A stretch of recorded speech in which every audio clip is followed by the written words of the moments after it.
Hello everyone, welcome back to my channel. तो आज मैं लेकर आई हूँ न्यू चाइनीज़ ड्रामा की एक्सप्लेनेशन जिसका नाम है she and her perfect husband.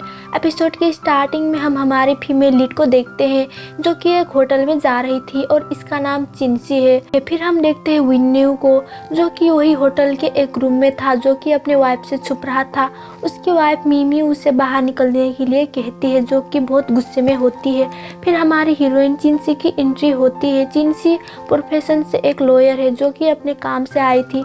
चिंसी door open करके विन्यू को डिवोर्स एग्रीमेंट दिखाती है और कहती है अगर तुम अपने वाइफ से डिवोर्स करना चाहते हो तो फिर इस एग्रीमेंट में साइन करना होगा। आखिर कब तक तुम ऐसे ही छुपते रहोगे। लेकिन विन्यू बाहर ही नहीं निकलता। चिंसी उन सबको वहां से जाने के लिए कहती है। फिर चिंसी अकेले अंदर जाकर रूम की तलाशी करने लगती है। फिर कबर्ड में एक लड़की को देखती है। इससे हमें पता चलता है कि विन्यू का किसी और लड़की के साथ चक्कर चल रहा है।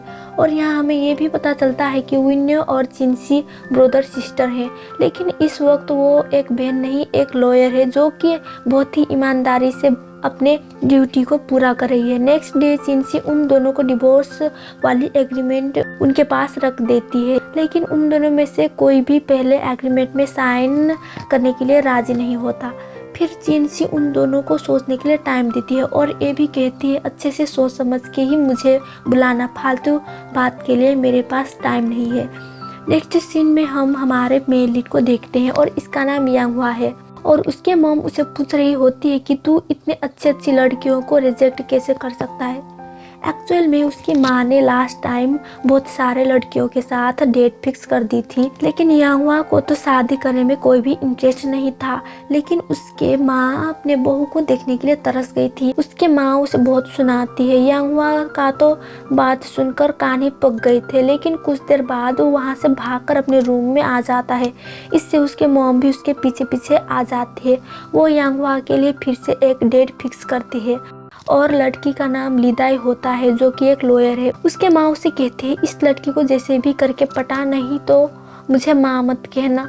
फिर यांगहुआ डायरेक्ट अपनी मॉम को आंटी कह देता है। इससे यांगहुआ को एक चप्पल पड़ती है। और फिर हम देखते हैं चिंसी को जो कि अपने ऑफिस काम के लिए आती है। फिर उसे मिस हुई का कॉल आता है। एक्चुअल में मिस हुई उस कंपनी की ऑनर है। मिस हुई उसे पूछते हैं कि आज रात की पार्टी के लिए मैं इन दोनों ड्रेस में से कौन सा ड्रेस खरीदूं। चिंसी कहती है दोनों ड्रेस अच्छे हैं, आप जो भी ले लो। मिस हुई उसे पूछती है तुम्हारा हस्बैंड हमारे कंट्री में है या नहीं। तो फिर वो बताती है कि नहीं, वो तो टूर के लिए गए हैं। फिर हम पास्ट में देखते हैं जब वो जॉब के लिए आई थी और जो लड़की उसके साइड में है उसका नाम जिंग है और उसने चिंसी का करियर बनाने के लिए चिंसी का मैरिटल स्टेटस मैरिज में चेंज कर दी थी। नेक्स्ट सीन में हम चिंसी को पार्टी में देखते हैं जो कि बहुत प्रीटी लग रही होती है। और ये पार्टी मिस हुई और चेंग की 20th एनिवर्सरी के खुशी में थी। चिंसी मिस हुई को गिफ्ट शिफ्ट देती है। मिस हुई चिंसी को मिस लैन को नोटिस कराती है। वो चिंसी को कहती है मिस लैन ओमेन एंटरप्रेन्योर की प्रेसिडेंट है। अगर तुमने इससे गुड रिलेशन बनाई तो हमें बहुत फ़ायदा हो सकता है। फिर मिस हुई चिंसी और मिस लैन को एक दूसरे से इंट्रोड्यूस कराती है। चिंसी मिस लैन से बहुत अच्छे से बिहेव करती है। फिर हम यांगहुआ को देखते हैं जो कि वही पार्टी में जा रहा था लीदाई के साथ ब्लाइंड डेट में जाने के लिए। लेकिन मिस हुई यांगहुआ को पहचान लेती है कि यांगहुआ चिंसी का हस्बैंड है। वो यांगहुआ को चिंसी के पास लाती है। चिंसी उसे देखकर शॉक हो जाती है।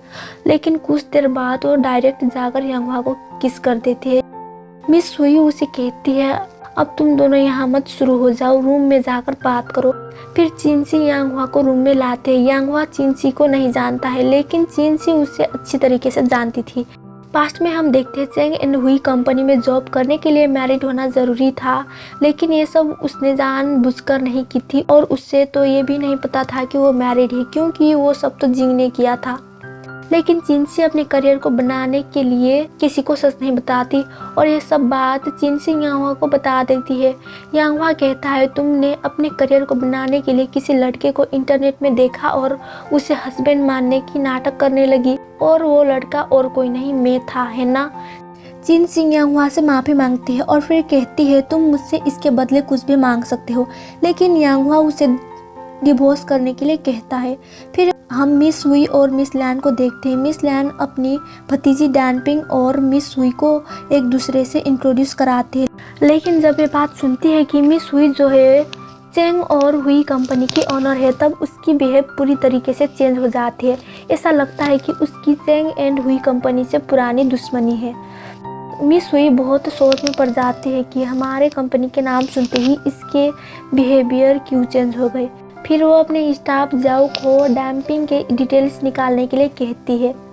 मिस हुई वो सब बात अपने हस्बैंड चेंग को भी बताती है। फिर उसके स्टाफ आकर बताता है कि मिस लैन और डैनपिंग के मॉम बायोलॉजिकल सिस्टर्स थे और डैनपिंग के मॉम के डेथ हुए अभी कुछ ही साल हुए हैं। और फिर हम चिंसी और यांगहुआ को देखते हैं। चिंसी उसे 3 महीने टाइम मांगती है, लेकिन यांगहुआ कहता है 3 महीने नहीं 3 दिन मिलेंगे, उसके बाद तुम्हें मुझसे डिवोर्स करना होगा। चिंसी को मजबूरी में उसके बात माननी पड़ती है। फिर यांगहुआ एग्रीमेंट में साइन करने के लिए कहता है। चिंसी उस एग्रीमेंट में और टर्म्स एंड कंडीशन ऐड करना चाहती थी। वो ये टर्म्स एंड कंडीशन ऐड करती है कि इन 3 दिनों में यांगहुआ उसके कंपनी में नहीं जा सकता और अगर उसके कारण चिंसी का करियर डेंजर में आएगा तो फिर उसे फाइन भरना होगा। यांगहुआ कहता है कितने?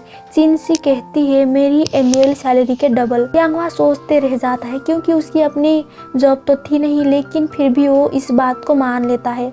जब यांगहुआ घर आता है उसके घर के डोर ही नहीं खुलती क्योंकि उसके मॉम ने लॉक चेंज कर दी थी। यांगहुआ अपने मॉम को डोर खोलने के लिए कहता है, लेकिन उसके मॉम कहती है जब तक तू शादी करने के लिए राजी नहीं होगा तब तक तू घर में नहीं आ सकता। मतलब हद है यार। फिर उसके डैड उसे मैसेज करते हैं कि मैंने तेरे लिए कुछ रुपए एक बॉक्स के अंदर छुपा कर रखे हैं, इससे तुझे कुछ दिन काम चलाना होगा। फिर यांगहुआ रुपए ढूंढकर कुछ पैसे अपने पास रख लेता है, लेकिन सारे पैसे नहीं लेता और फिर एपिसोड की एंडिंग यहीं पर हो जाती है। गाइस वीडियो अच्छी लगी हो तो वीडियो को लाइक कर देना और चैनल को सब्सक्राइब करना मत भूलना।